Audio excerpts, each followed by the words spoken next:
আসসালামু আলাইকুম, আপনাদের সবাইকে স্বাগত জানাচ্ছি আমাদের সলিডওয়ার্কস কোর্সের টিউটোরিয়াল 96-এ। এর আগের টিউটোরিয়ালে আমরা দেখেছি কিভাবে আপনারা সলিডওয়ার্কস ভিজুয়ালাইজ প্রফেশনাল সফটওয়্যারটি ইনস্টল করবেন। এই টিউটোরিয়ালে আমরা দেখব আপনি আপনার সলিডওয়ার্কসে করা 3D মডেলটা কিভাবে আপনি সলিডওয়ার্কস ভিজুয়ালাইজ প্রফেশনাল এই সফটওয়্যারে নিয়ে গিয়ে সেটার রেন্ডারিংয়ের কাজ করবেন, সেটা আমরা দেখানো শুরু করব। এই পর্বে আমরা শুধু কিভাবে আপনি মডেলটি ট্রান্সফার করবেন সেটাই আমরা দেখাচ্ছি। আর সাথে সাথে আমরা এটার যে বিভিন্ন অপশনগুলি আছে সেগুলির সম্বন্ধে আমরা পরিচিত হয়ে নেব। তো চলুন কাজ শুরু করা যাক। এটি হচ্ছে আমার 3D মডেল, যেটা আমি সলিডওয়ার্কস ভিজুয়ালাইজ প্রফেশনালে নিয়ে যাওয়ার আগে সলিডওয়ার্কস সফটওয়্যারে বানিয়েছি। আপনারা ফিচার ট্রিতে দেখতে পাচ্ছেন যে এটার হিস্ট্রি, মানে আমি কি কাজ করেছি। আর আপনি ইন্ডিভিজুয়াল প্রত্যেকটি পার্ট যদি আলাদা আলাদা দেখতে চান তবে সেটাও আপনারা এইভাবে দেখতে পারবেন। তো চলুন আমরা আমাদের কাজ শুরু করি, এটিকে নিয়ে যাই আমরা। আপনি যখন সলিডওয়ার্কস ভিজুয়ালাইজ প্রফেশনাল সফটওয়্যারটি ওপেন করবেন, প্রথমেই আপনি এই উইন্ডোটি দেখতে পাবেন। এইখানে রিসেন্ট প্রজেক্টগুলো দেখাবে, মানে আপনি যেগুলি এই নিয়ে কাজ করেছেন এই সফটওয়্যারে। আর আপনি যদি নতুন কোনো প্রজেক্ট ইনক্লুড করতে চান সেক্ষেত্রে নিউ প্রজেক্টে যাবেন। নিউ প্রজেক্টে ক্লিক করার পর দেখবেন এরকম একটি স্ক্রিন এসেছে যাতে অলমোস্ট কিছুই নেই। তো এটার ডানে আমরা দেখতে পাচ্ছি ফাইল লাইব্রেরি আছে, এর পাশে ক্যামেরা, সিনস, অ্যাপিয়ারেন্স। তো এখানে অবজেক্ট আছে, অবজেক্ট। তো আমরা আসলে একটা অবজেক্টই এখানে ইম্পোর্ট করব। তো এই জন্য এখন কি করব, ইম্পোর্ট মডেলে ক্লিক করব।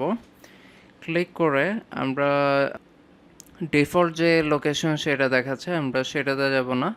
আমাদের মডেল যেখানে আছে ডেস্কটপে, আমরা সেখানে ক্লিক করব। এরপর আমি হচ্ছে ওয়াচ সলিডওয়ার্কস এটাতে ক্লিক করব। তো আমাদের মডেলটা হচ্ছে এটা, লাস্টে হচ্ছে 20 নাম্বার। এটাই হচ্ছে আমাদের কমপ্লিট অ্যাসেম্বলি। আপনি চাইলে পার্ট বাই পার্টও এখানে আনতে পারেন অথবা কমপ্লিট অ্যাসেম্বলিও আনতে পারেন। আমি আপনাদেরকে রেকমেন্ড করব আপনারা কমপ্লিট অ্যাসেম্বলি আনেন, কারণ আপনার অ্যাসেম্বলির ইন্ডিভিজুয়াল পার্ট নিয়ে কাজ করতে হলে আপনি সেটা সলিডওয়ার্কসে ইজিলি কাজ করতে পারবেন।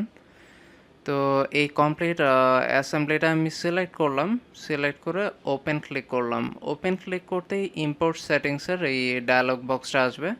আপনারা চাইলে এখান থেকে আপনাদের সুবিধা মতো আপনারা রিঅ্যাডজাস্ট করতে পারেন, কিন্তু আমি এইগুলি আর চেঞ্জ করলাম না। আমি আপনাদেরকে বলবো আপনারা ওকে ক্লিক করে আপনার মডেলটাকে ডিরেক্ট নিয়ে আসেন। তো এইখানে দেখতেই পাচ্ছেন যে মডেলটাকে দেখা যাচ্ছে। তো আমরা বেটার দেখার জন্য এই ক্যামেরা টুলসটি সিলেক্ট করলাম, সিলেক্ট করে একে মাউসের লেফট ক্লিক করে একটু রোটেট করে নিলাম। তো এখন দেখুন দেখা যাচ্ছে আপনি যখনই হচ্ছে যে কোনো নেভিগেশন করতে চান তো আপনার এই টুলটা অ্যাক্টিভ থাকা লাগবে, ক্যামেরা টুল, তাহলে আপনি বিভিন্ন ক্যামেরা অ্যাঙ্গেলে দেখতে পারবেন। এখন এটি তো দেখা যাচ্ছে এরকম। তো চলুন আমরা একে একে এটার যে বিভিন্ন অপশানগুলি আছে বিভিন্ন বাড়ার সেগুলো আমরা দেখে নিই।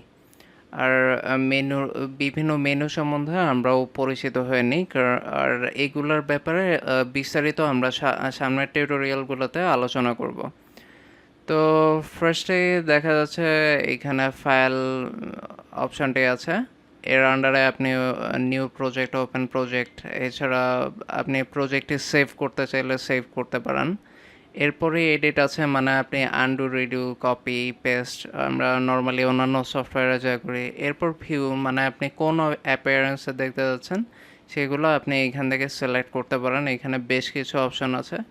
এরপর প্রজেক্ট, মানে আপনি কোনো মডেল আনতে চাচ্ছেন কি না, এরপর অ্যাপিয়ারেন্স, এনভায়রনমেন্ট, আপনি চাইলে এইগুলা এই অপশনগুলো এখান থেকেও আপনি চাইলে ঠিকঠাক করে দিতে পারেন। এরপর টুলস আছে, মানে এইখানে আপনি টুলসের আন্ডারেও বিভিন্ন অপশন পাবেন। আর মোস্ট ইম্পর্ট্যান্ট হচ্ছে অপশনস, মানে আপনার যাই কোনো কিছু যদি ঠিক করা লাগে তাহলে আপনি এইখানে ঠিক করতে পারেন। আর এইখানে আমরা কারেন্টলি হচ্ছে সিপিইউ ইউজ করছি, আপনি চাইলে হাইব্রিডও ব্যবহার করতে পারেন, এটার ব্যাপারেও আমরা সামনে আলোচনা করব। এছাড়া ইউজার ইন্টারফেসে বিভিন্ন অপশন আছে, import, export, preview, queue, generally হচ্ছে সব কিছু মোটামুটি ঠিক করাই থাকে। তো আমি ক্যান্সেল দিয়ে বের হয়ে আসলাম। এছাড়াও হেল্প নামে একটা অপশন আছে। এরপর এইখানে আপনারা দেখতে পাচ্ছেন যে এটা কনফিগারেশন, মানে বেস কনফিগারেশন আছে, আপনি চাইলে আপনার সুবিধা মতো অন্যান্য কনফিগারেশনও ব্যবহার করতে পারেন।